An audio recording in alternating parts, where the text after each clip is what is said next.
তো পরের দিন সকালবেলা আবারও ঘুম থেকে উঠে রেডি হয়ে বেরিয়ে পড়েছিলাম ইন্দোর সিটিতে কিছু কিছু জায়গা যেগুলো আছে ভিজিটিং প্লেস সেগুলো দেখার জন্য। তো প্রথমেই গিয়েছিলাম এই অন্নপূর্ণা মায়ের মন্দির।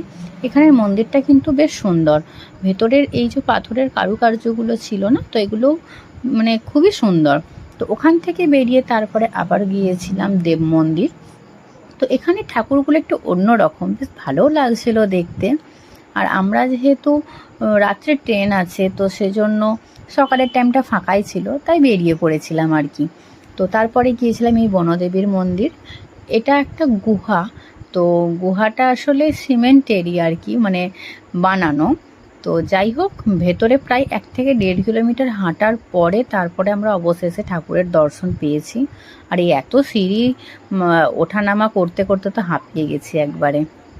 যাই হোক, তারপরে ওখানে থেকে বেরিয়ে চলে গিয়েছিলাম আমরা একটা রাজবাড়ি আর কি। তো রাজবাড়ি ঠিক নয়, এটা মিউজিয়ামও বলা চলে।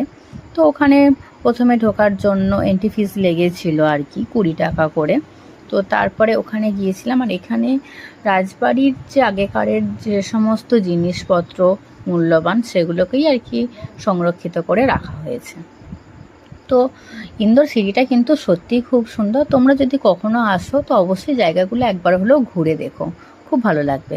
আর আমার শরীরটা প্রচণ্ড খারাপ ছিল, যেহেতু প্রায় 30 ঘন্টা এসিতে গিয়েছিলাম আর কি ট্রেনেতে, তো হালাত খুব খারাপ হয়ে গেছিলো।